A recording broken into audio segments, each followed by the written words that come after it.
ዛሬ የምነግራችሁ ታሪክ በሚሊዮን የሚቆጠሩ ሴቶችን በፍቅር አደንዝዞ በሚሊዮን የሚቆጠር ዶላር ስለበላውና መላው ዓለምን ስላስገረመው የቲንደሩ አጭበርባሪ እውነተኛ ታሪክ ነው። ታሪኩ የሚጀምረው ሲሲሊ በተባለች ኖርዌያዊት ወጣት ነው። በለንደን ከተማ በስራ ላይ ያለች ቲንደር በተባለ አፕሊኬሽን ላይ ወንዶችን ስትመለከት አንድ እጅግ ማራኪ ወጣት ታገኛለች። ስሙ ሲሞን ሌቪቭ ይባላል። በፎቶዎች ላይ የሚታየው ህይወት ግን ተራ አልነበረም። ውድ መኪናዎች፣ የግል አውሮፕላን እና የአልማዝ ነጋዴነቱ ያስታውቅ ነበር። እርሱ ራሱን የቢሊዮነሩ ሌቭ ሌቪቭ ልጅና የኤል ዳይመንድስ ኩባንያ ወራሽ አድርጎ ነበር የገለጠው። ሲሲሊ ከእሱ ጋር ለመጀመሪያ ጊዜ በአንድ ባለ 5 ኮከብ ሆቴል ተገናኙ።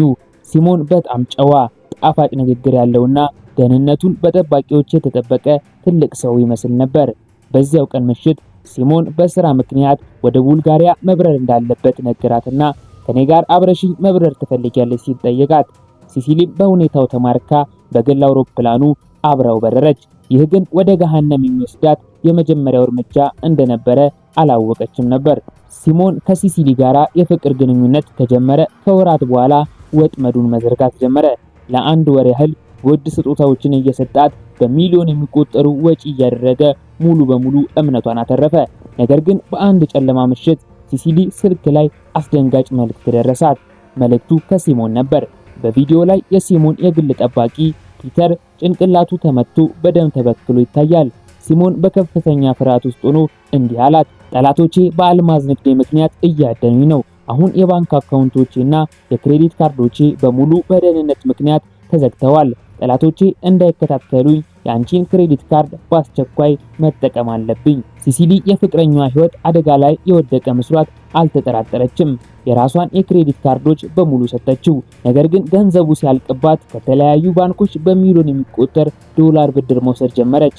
በአጠቃላይ $250,000 የሚጠጋ ገንዘብ ተበድራ ለሲሞን ሰጠችው። እውነተኛው አስገራሚ ሚስጥር ግን እዚህ ጋር ነው። ሲሞን ከሲሲሊ የወሰደውን $250,000 የራሱን ህይወት ለማዳን አልተጠቀመበትም። ይልቁኑ ፐርሊ ከተባለች ሌላ ስዊድናዊ ሴት ጋራ በትልልቅ ሆቴሎች ለመዝናናትና እሷን ለማደንዘዣነት ተጠቀመበት። ይህ ማጭበርበር ፖኒዝ ስኬም ይባላል። ከአንዷ ሴት የወሰደውን ገንዘብ ሌላኛዋን ሴት ለማማለል ይንሰረሰርበት ነበር። ሲሲሊ ገንዘቡን እንዲመልስላት ስትጠይቀው ሲሞን የውሸት ባንክ ማስተላለፊያ ሰነዶችን ፌክ ዋይር ትራንስፈር ይሰጣት ነበር።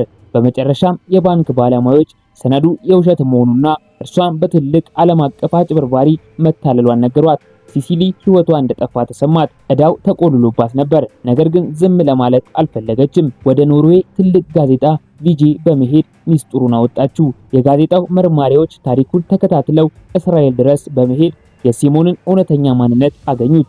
የሰው የቢሊዮነሩ ልጅ ሳይሆን ስሙ ሲሞን ሃዩት የተባለ ገና ከወጣትነቱ ጀምሮ ስርቆትና ማጭበርበር የለመደ ከእስራኤል ፖሊስ አመልጦ የሚዞር ተራ ሌባ ነበር። ጋዜጣው ዘ ቲንደር ስዊንደር በሚል ርዕስ ታሪኩን በመላው ዓለም አሰራጨው።